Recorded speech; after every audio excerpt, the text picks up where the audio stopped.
araw pa lang nitong linggo ay punong-puno na agad ng pag-asa at energy ang libu-libong taong naabutan na dito sa Seaside Boulevard sa Mall of Asia Pasay. Dahil ang fun run na ginanap, hindi lang pang happy-happy, advokasya rin kasi ito para sa sovereignty at maritime rights ng Pilipinas sa West Philippine Sea. Then, para sa ating Pilipino lahat to, West Philippine Sea, atin ito.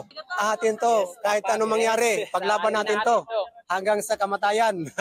Sobrang fulfilling ng takbo kasi alam natin na yung takbo natin may cause, for a cause, and para sa bansa natin. Sa atin ang West Philippine Sea! Mula 2, 5, 10 at 16 kilometers, bawat takbo raw na isinagawa ay isang statement para sa awareness at pagkakaisa ng mga Pilipino. Kabilang din sa 7,000 runners na tumakbo ay mga atleta, health gurus, miyembro ng pulisya, AFP, pati na rin ang Philippine Coast Guard. Kwento ng Run Rio founder at organizer na si Coach Rio de la Cruz, mapupunta ang bahagi ng proceeds ng takbong ito sa information campaign laban sa fake news at misinformation tungkol sa West Philippine Sea. So yung main objective natin ay para mapakita sa kanila yung suporta natin doon sa advocacy na ang West Philippine Sea ay para sa mga Pilipino.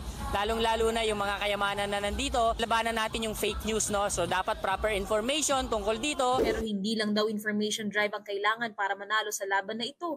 Siguro ang kailangan nating tutukan ngayon, ang ating mga marine scientists, no? UP Marine Science Institute. Ngayon, ang UPMSI, they have what they call the National Research Fleet. No? They lack funding. No? It's about time that we support our marine scientists. Pabigyan sila ng tamang budget para magkaroon sila ng sarili nilang National Research Fleet at magkaroon tayo ng mas malalim na pag-aaral na ginagabayan ng scientificong research. No? Para sa posisyon natin sa West Philippine Sea. Kasabay nito, isang assurance rin daw na ang mga usapin tungkol sa budget para sa mga efforts na ito ay sinasagawa na.